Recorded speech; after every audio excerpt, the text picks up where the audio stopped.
Welcome back to the Car Talk. Today is going to be a powerful message. This is something I've been wanting to talk about.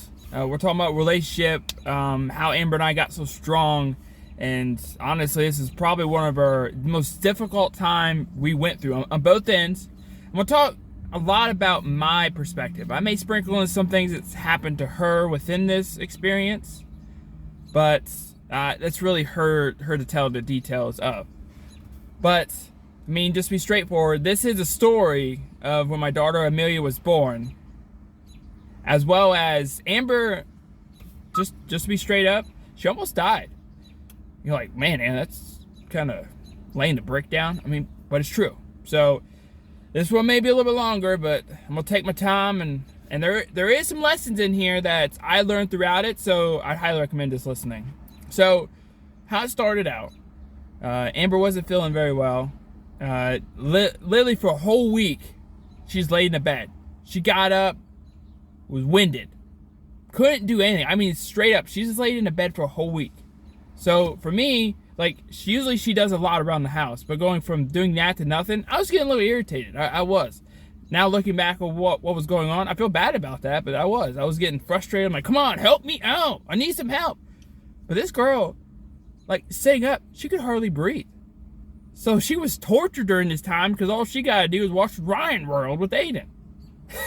Till this day, she's like, she feels so irate about Ryan, and especially those episodes, because she was like stuck on rerun, just sitting there because she couldn't do anything.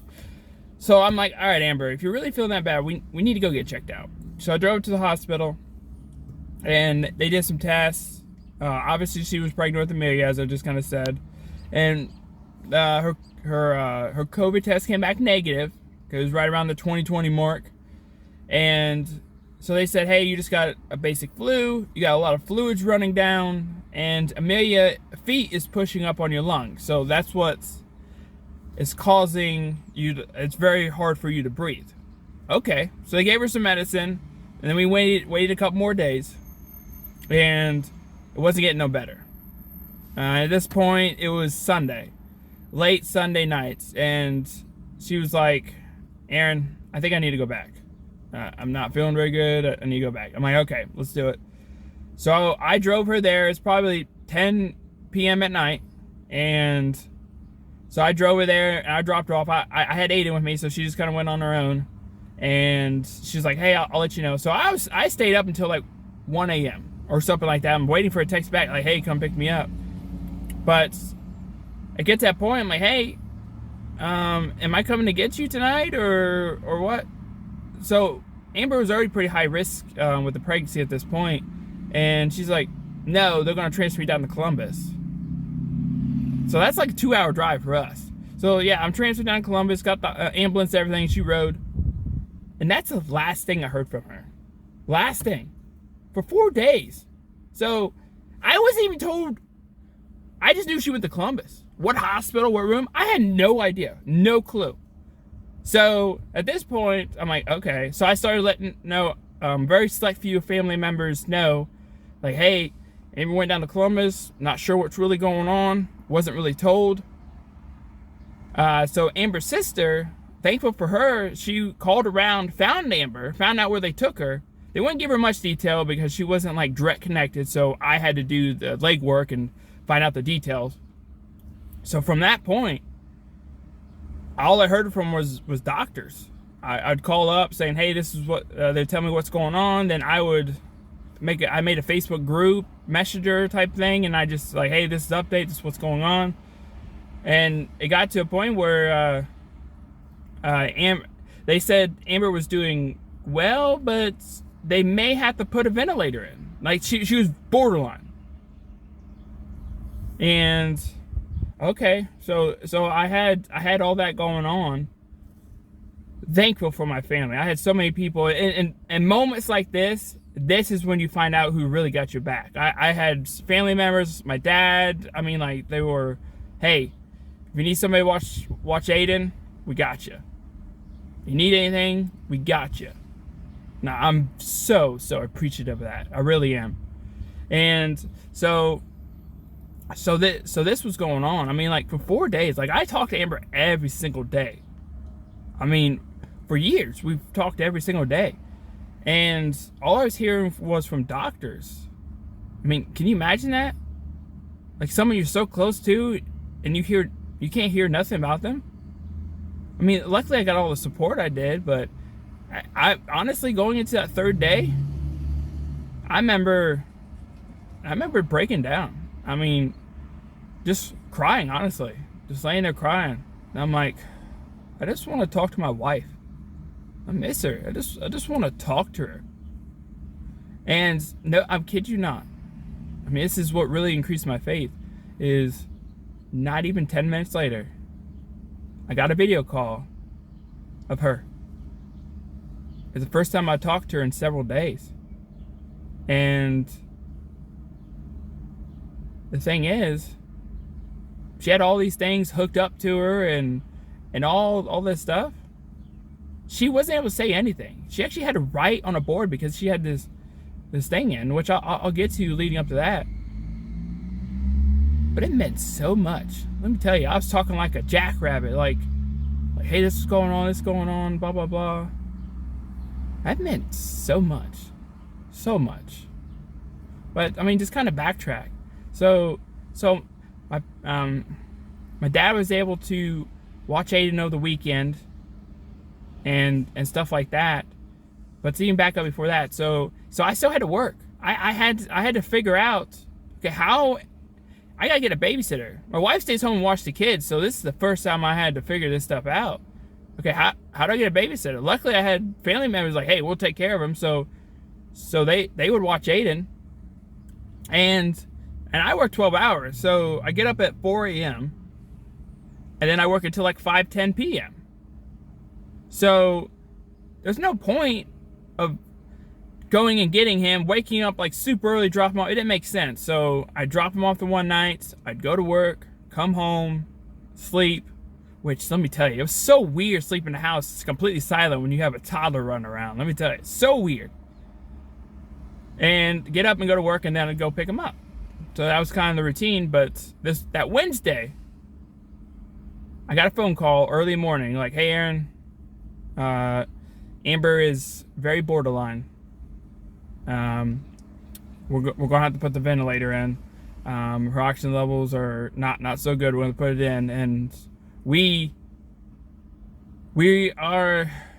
unsure how it's gonna react with her, because in most cases when we put a ventilator in, a baby doesn't react very well with it, so we may have to do an emergency C-section.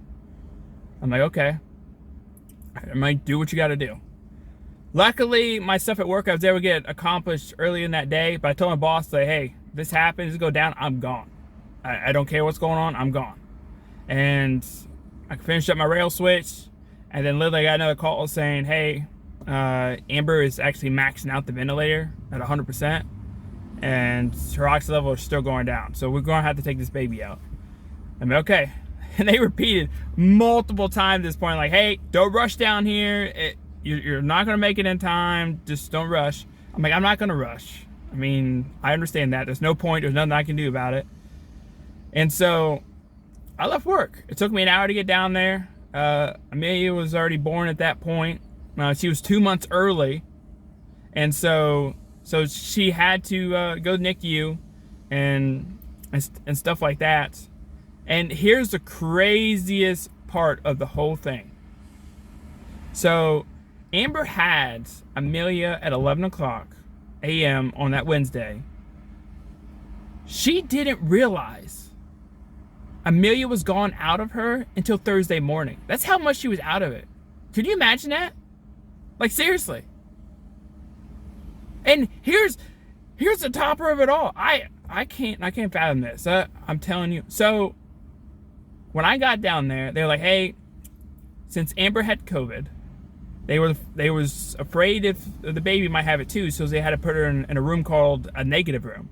Well, the one at the hospital was already occupied, so they had to move her to a children's hospital that had multiple of them, which that was like a 20-minute drive. So Amber had Amelia. I already down. I spent like 5 hours with her down there, and then I came home. And then Amber didn't realize that Amelia was gone until Thursday morning. Okay, but she was there for 2 weeks and didn't once get a hold of her baby. Not once. Now, thankfully, I have an amazing cousin. Luckily, she works in that department or that area, so I was able to sneak some stuff in. Thank you, Charity, so much. It means so much.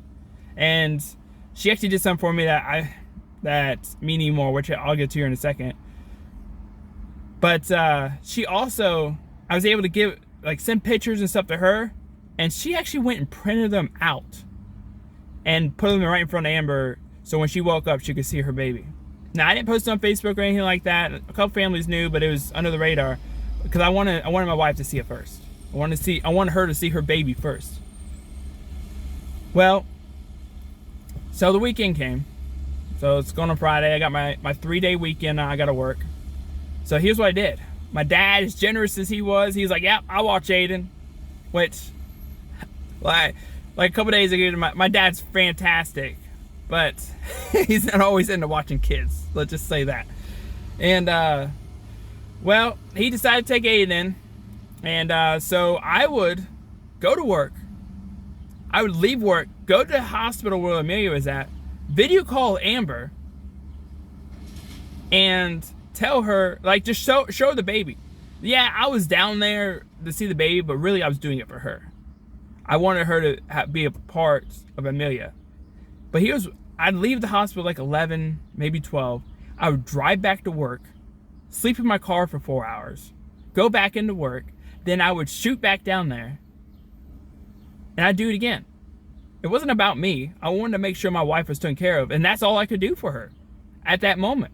Because, I mean, I had coworkers like, "Aaron, why are you here? We know what's going on." I'm like, why wouldn't I be? I can't see my wife. All my newborn baby, all doing is sleep, eating, and pooping. I mean, there's not much I could do there. So I might as well be here making the money.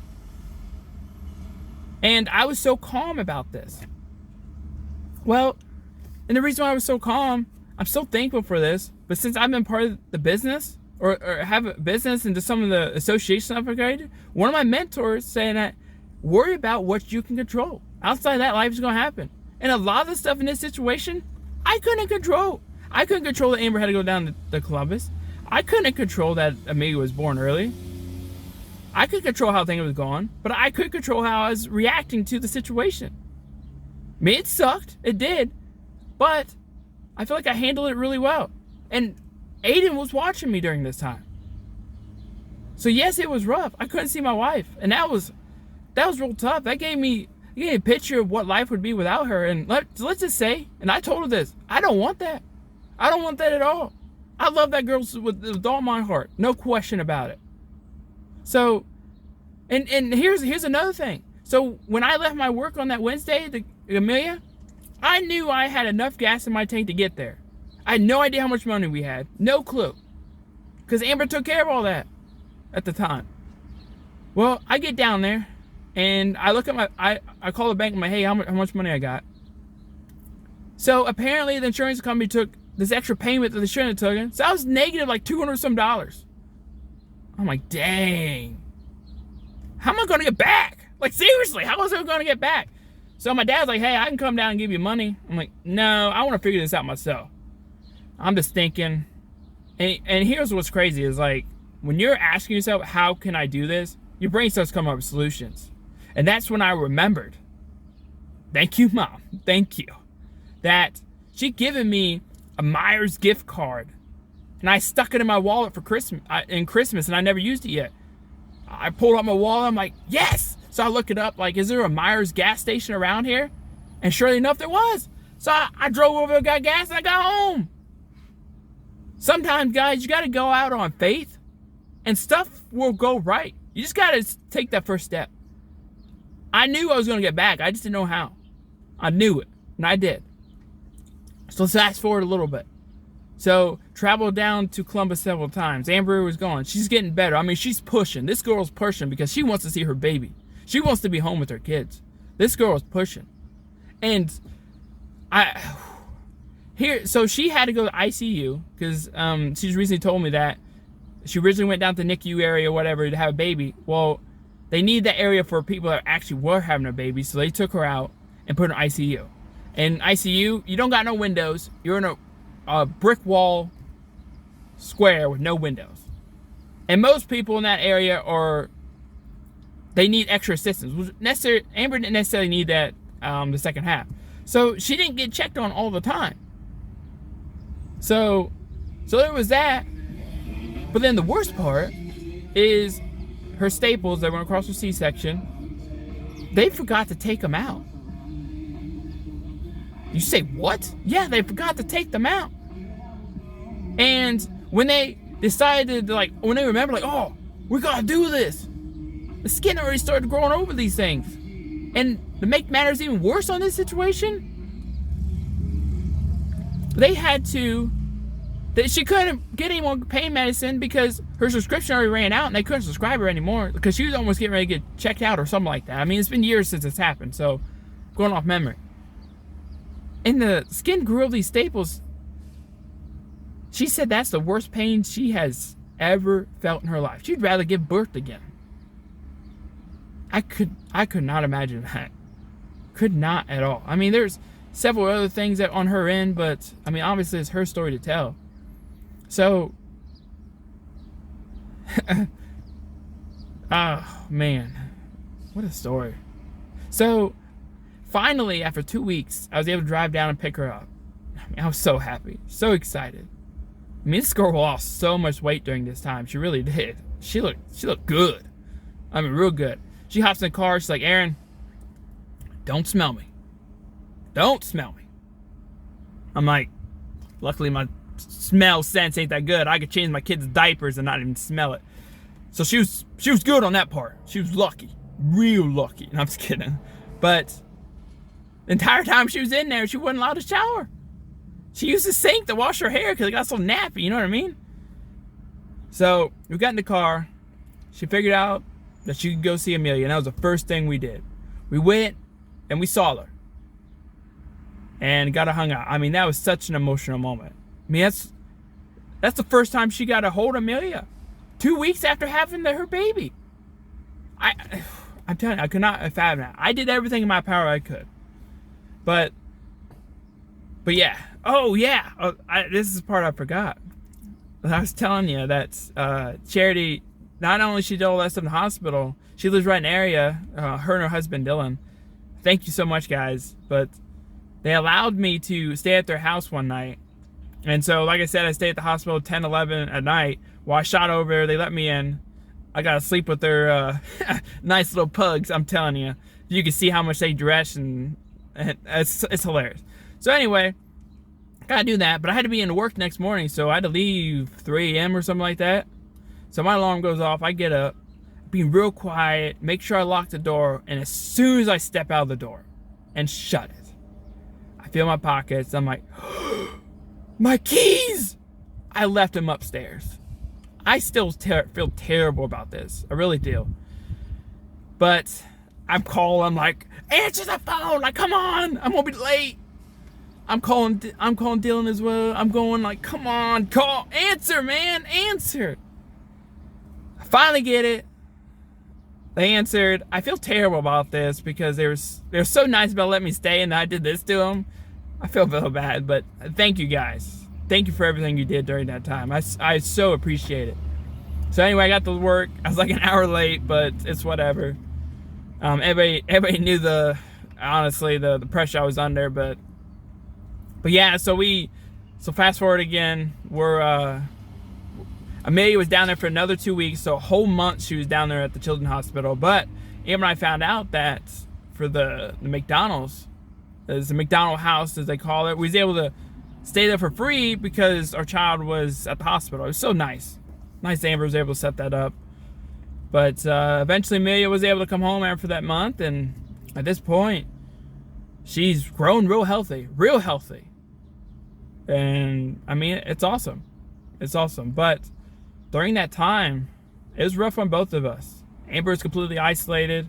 I had to grow up being an adult. I always had somebody at that point who was taking care of me and figuring out stuff for me. So I really had to grow up. I really learned the true meaning of worrying about what you can control. I mean, there's so much during this time that I really learned. And I don't want to live another moment without my wife. Not one moment. I love that girl so much, so much.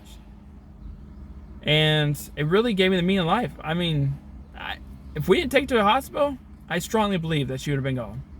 No question about it, because it was within days that they were putting the ventilator in and really scared for her health. And I could tell when the doctors called me, yeah, their job is to ensure me that everything is going to be okay. But I study people's voice. I study people's body language. I could tell in the voice they were scared. They were unsure whether she was going to make it or not. And I knew it. But you know what? She did. And that's one of the reasons why I love my wife. She is a strong, independent woman. She takes care of business, no matter what it is. Sometimes she may be hesitant, but she gets stuff done.